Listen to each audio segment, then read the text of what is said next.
Hello everyone and welcome to my channel Mentoring Young Learners. Today we are going to start Science Class 7 Climate and Adaptation Part 3. So in this video we are going to understand factors affecting the climate of a place. Under that we will understand solar radiation, latitude or distance from the equator, altitude or height above the sea level, distance from the sea and other water bodies. So let's get started.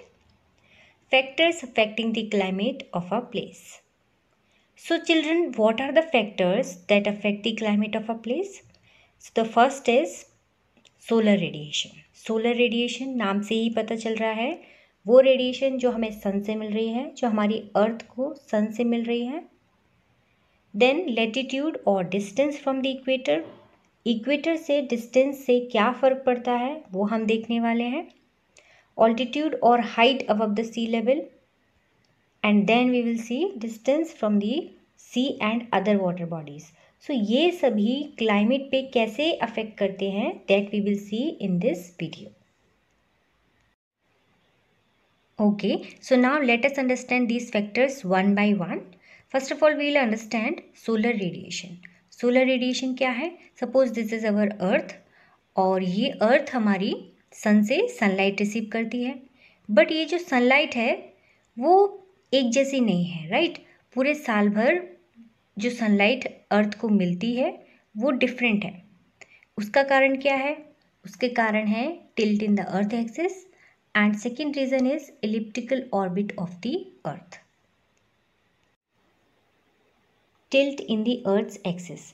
So students, जैसा आप इस picture में देख पा रहे होंगे, हमारी जो अर्थ है उसकी एक्सिस थोड़ी सी टिल्टेड है, झुकी हुई है, ठीक है. अब जब अर्थ हमारी सन के अराउंड रिवॉल्व करेगी तो नॉर्दर्न एंड सदर्न हेमिस्फीयर इन दोनों में से किसी एक पे सनलाइट ज़्यादा पड़ेगी और दूसरे पे उस समय सनलाइट कम पड़ेगी, ठीक है. तो इससे क्या होगा? इससे होता है सीज़न का चेंज होना, ठीक है. डिफरेंट सीजन्स बदलते हैं. समर, स्प्रिंग, विंटर, ऑटम, ये सारे सीज़न अर्थ के सन के अराउंड रिवॉल्व करने के कारण ही होते हैं. प्लस जो अर्थ की एक्सिस में टिल्ट है उसकी वजह से भी, ठीक है. अभी हम देख रहे हैं इस पोजीशन में जो हमारी अर्थ है उसके नॉर्दर्न हेमिस्फीयर में सनलाइट स्लैंटिंग है और जो सदर्न हेमिस्फीयर है उसमें सनलाइट डायरेक्ट पड़ रही है. जिसके कारण क्या होगा? इसके कारण होगा कि नॉर्दर्न हेमिस्फीयर में इस समय विंटर्स होंगे और सदर्न हेमिस्फीयर में इस समय होंगे समर सीजन. प्लस आप यहाँ पे देख पा रहे होंगे अर्थ के जिस पार्ट पे सनलाइट पड़ रही है वहाँ पे होगा डे और जहाँ पे सनलाइट नहीं पड़ रही है वहाँ पे होगी नाइट, ठीक है.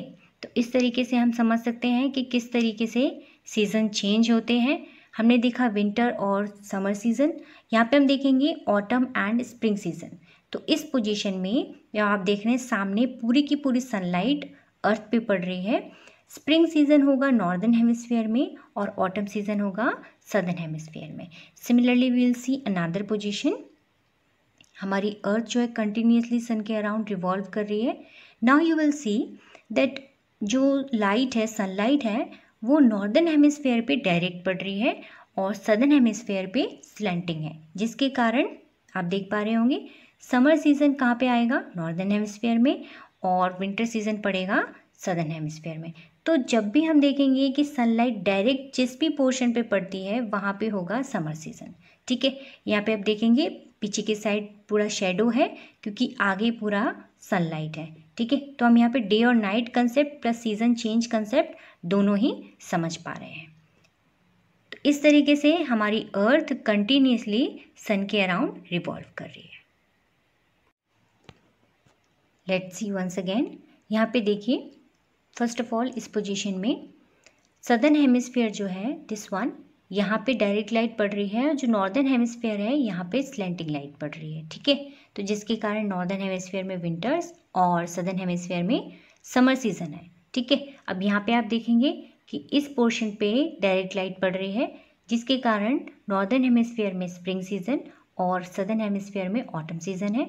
अगेन यहाँ पे देखेंगे जो नॉर्थ पोल है यानी कि नॉर्दर्न हेमिस्फीयर है वहाँ पे सनलाइट डायरेक्ट पड़ रही है और जो साउथ पोल है या फिर सदर्न हेमिस्फीयर है वहाँ पे सनलाइट स्लैंटिंग है, जिसके कारण सदर्न हेमिस्फीयर में विंटर्स और नॉर्दर्न हेमिस्फीयर में समर सीजन है। सिमिलरली यहाँ पे autumn in the northern and spring in the southern hemisphere.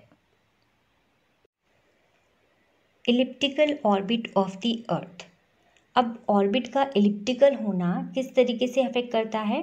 देखिए, हमारी जब अर्थ इस ऑर्बिट में सन के अराउंड रिवॉल्व करती है, तब कई बार ऐसे पॉइंट्स आते हैं जब सन के पास में होती है अर्थ, या फिर कई बार ऐसे पॉइंट्स आते हैं जब सन के दूर होती है अर्थ। ठीक है, तो इसके कारण से क्या होगा, जब दूर होती है तो हीट बहुत कम रिसीव करती है, और जब पास में होती है तो बहुत ज़्यादा हीट रिसीव करती है। तो ये जो डिस्टेंस है अर्थ की, वो चेंज होती रहती है। ठीक है, इस तरीके से जो इलिप्टिकल ऑर्बिट है उसके कारण सन और अर्थ की जो डिस्टेंस है वो बार बार बदलती रहती है। So students, now let us understand latitude और डिस्टेंस फ्रॉम द इक्वेटर। सो वैसे तो हम समझ चुके हैं कि हमारी अर्थ जो है अपनी एक्सिस पे रोटेट हो रही है और अमाउंट ऑफ सनलाइट रिसीव कर रही है, और जो भी अमाउंट ऑफ सनलाइट रिसीव हो रही है वो वेरी कर रही है, यूनिफॉर्म नहीं है। पूरी अर्थ पे डिफरेंट प्लेसेस पे डिफरेंट सनलाइट है। ठीक है, तो हम जैसा देख पा रहे हैं, जो सन की लाइट है वो directly near the equator fall हो रही है। ठीक है, तो जहाँ पे डायरेक्टली फॉल हो रही है, जहाँ पे स्ट्रेट फॉल हो रही है, वहाँ पे गर्मी होगी, जैसा हमने पहले भी पढ़ा। तो जो भी अर्थ का शेप है उसकी वजह से बाकी जो प्लेसेस हैं, इक्वेटर से ऊपर के जो प्लेसेस हैं या जो नीचे के प्लेसेस हैं, वहाँ पे सनलाइट स्लैंटिंग पड़ रहे हैं।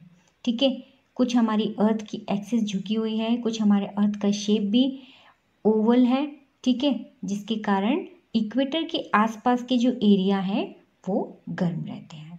तो यहाँ पे हमने एक बार और समझ लिया कि किस तरीके से हमारी अर्थ जो अपनी एक्सिस पे घूम रही है, डे नाइट फॉर्म कर रही है, और इक्वेटर के पास वाली जो जगह है वो बाकी जगह से गर्म जगह है।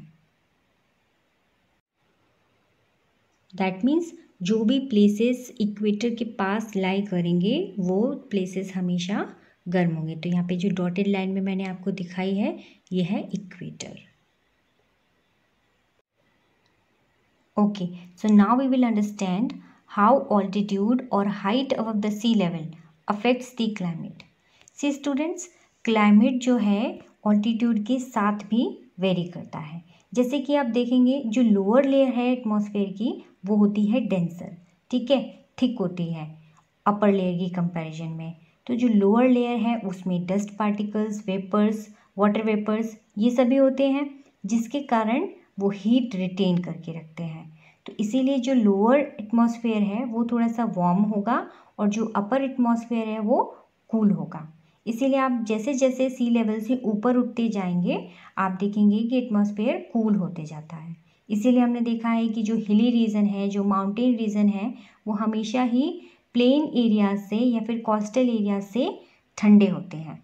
ठीक है, इसीलिए आपने देखा होगा जो माउंटेन्स हैं उन पे अक्सर बर्फ जमी हुई होती है। Distance from the sea and other water bodies. Sea से या अदर वाटर बॉडीज से किसी प्लेस की कितनी डिस्टेंस है, इससे भी क्लाइमेट पे बहुत अफेक्ट पड़ता है। जैसे कुछ प्लेसेस लाइक चेन्नई, विशाखापट्टनम, मुंबई, ये सभी सी के पास वाले शहर हैं, राइट। अब इनमें क्या होता है, यहाँ का टेम्परेचर, यहाँ का जो क्लाइमेट है वो मॉडरेट होता है, यानी कि ना ही बहुत ज़्यादा गर्मी ना ही बहुत ज़्यादा सर्दी। ऐसा क्यों होता है? बिकॉज जो लार्ज वाटर बॉडीज़ हैं उनकी जो हीटिंग और कूलिंग वाली पावर है वो बहुत स्लो है। लैंड की कंपैरिजन में हीटिंग भी वो धीरे धीरे करते हैं और कूलिंग भी धीरे धीरे ही करते हैं, जिसकी वजह से वहाँ का जो टेम्परेचर है, वहाँ का जो एटमॉस्फेयर है, वहाँ का जो क्लाइमेट है वो मॉडरेट रहता है, रेगुलेट होते रहता है। ठीक है, इस तरीके से मेंटेन रहता है। सो स्टूडेंट्स, आज की क्लास में हमने देखा factors affecting climate of a place. किस तरीके से एक प्लेस के क्लाइमेट को ये कुछ फैक्टर्स अफेक्ट करते हैं, जैसे कि सोलर रेडिएशन का बार बार चेंज होना, tilt in the earth axis, elliptical orbit of the अर्थ जिसमें हीट कम और ज़्यादा मिलती है अर्थ को। इसके अलावा लेटीट्यूड और distance from the equator, altitude और height above the sea level, distance from the sea and other water bodies, ये सारे फैक्टर्स हमने देखे। अपनी नेक्स्ट क्लास में हम देखेंगे किस तरीके से एनिमल्स अडेप्ट करते हैं, climate and adaptations we will see. For more such videos please subscribe to my channel. Thank you for watching.